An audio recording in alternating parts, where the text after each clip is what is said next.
ഇന്ന് തന്നെ ഡൗൺലോഡ് ചെയ്യൂ. കാണൂ നിങ്ങളുടെ ഫേവറേറ്റ് ഷോസ്.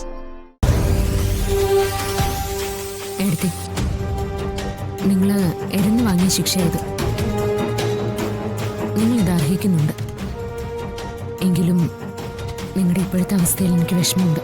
പോടി, ആർക്ക് കാണണം നിന്റെ വിഷമം? ഇതിന് നിന്നോട് ഞാൻ പ്രതികാരം ചെയ്യും. നീ മനസ്സിൽ കുറിച്ചു വെച്ചോ. അവന്തിക ആരാണെന്ന് നീ അറിയും. അതിപ്പോ ഇവിടെ എല്ലാവർക്കും മനസ്സിലായി കഴിഞ്ഞല്ലോ.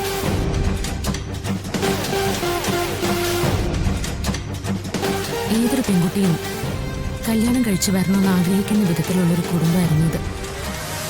ഇവിടെ എല്ലാവർക്കും പരസ്പരം സ്നേഹം മാത്രമേ ഉണ്ടായിരുന്നുള്ളൂ. വന്നു കയറുന്ന പെൺകുട്ടികൾക്ക് സ്വന്തം അച്ഛനേക്കാളും സ്നേഹമുള്ളൊരച്ഛൻ, നല്ല സഹോദരങ്ങൾ.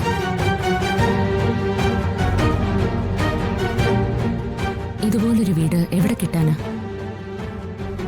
ആ സ്നേഹ വീട്ടിലേക്കാ നിങ്ങൾ വിഷം കോരി ഒഴിച്ചത്. സച്ചിയുടെ ഭാര്യയായി ഈ വീട്ടിലേക്ക് ഞാൻ ആദ്യം കയറി വരുമ്പോൾ ഞാൻ ഏറ്റവും വലിയ തണലായി കണ്ടിരുന്നത് ഏട്ടത്തിയമ്മയായ നിങ്ങളായിരുന്നു.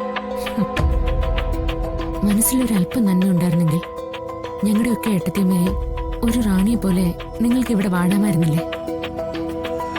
സ്വന്തം പ്രവൃത്തിയുടെ ദോഷം അതുകൊണ്ടാ ഇപ്പൊ നിങ്ങൾക്കെല്ലാം നഷ്ടപ്പെടുന്നത്.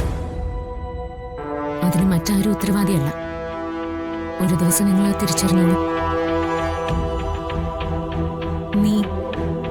നീ മാത്ര എനിക്കെല്ലാം നഷ്ടപ്പെട്ടതിനുള്ള ഉത്തരവാദി. ഇതിന് നിന്നോട് എനിക്ക് പ്രതികാരം ചെയ്തേ പറ്റൂ. പ്രതികാരം? ഇത്രയും നാളും ആ ചിന്ത മാത്രമല്ലേ ഉണ്ടായിരുന്നുള്ളൂ മനസ്സിൽ. എന്നിട്ട് എന്ത് നേടും? എഴുതി സ്നേഹവും നന്മയൊക്കെ വൺ വേ അല്ല. അതൊക്കെ തിരിച്ചു കിട്ടണമെങ്കിൽ നമ്മളും ആർക്കെങ്കിലും അതൊക്കെ കൊടുക്കണം. ഇല്ലെങ്കിൽ ജീവിതം ഇതേപോലെ ശൂന്യായി പോവും. എനിക്ക് നിങ്ങളോട് സഹതാപം മാത്രമേ ഉള്ളൂ. ഇനി ഒരു വാക്ക് മാത്രമേ ബാക്കിയുള്ളൂ. Good bye.